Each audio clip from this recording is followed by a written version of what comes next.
Donc,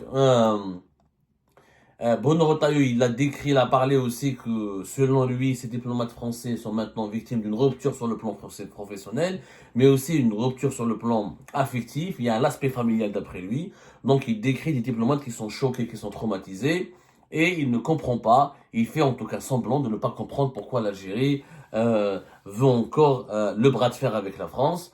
Ensuite, il n'a pas hésité à renouveler ses menaces à l'égard des dirigeants algériens. Il a parlé de l'affaire Boualem Sansal. Boualem Sansal n'a pas été libéré, dit-il. Chaque jour, ou quasiment chaque jour, l'Algérie nous renvoie des individus, des OQTF qui sont documentés et qu'elle devrait accueillir en droit sur son territoire si elle respecte ses obligations, si elle respecte l'accord qui nous lie, l'accord de 1994. Bruno Retailleau donc affirme et accuse encore une fois les autorités algériennes de ne pas respecter les accords qu'il a liés avec qui ont été signés, qu'il a liés à la France et aux autorités françaises.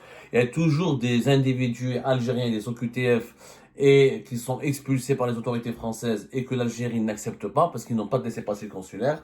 Et visiblement, le ministère français de l'Intérieur, à travers cette affirmation, il nous confirme qu'il continue d'envoyer, d'expulser et de mettre à bord des avions à destination de l'Algérie des migrants ou des ressortissants algériens qui n'ont pas de laissez-passer consulaire, alors que les autorités algériennes, depuis le mois de février, depuis le mois de mars, voire depuis le mois de janvier 2025 et depuis le mois de mars 2025, ont rejeté catégoriquement et ont expliqué, ont mis en garde les autorités françaises qu'elles n'accepteraient pas qu'un ressortissant algérien puisse être expulsé de France sans passer par le processus de l'authentification consulaire et par l'accord et par la délivrance du laissez-passer consulaire.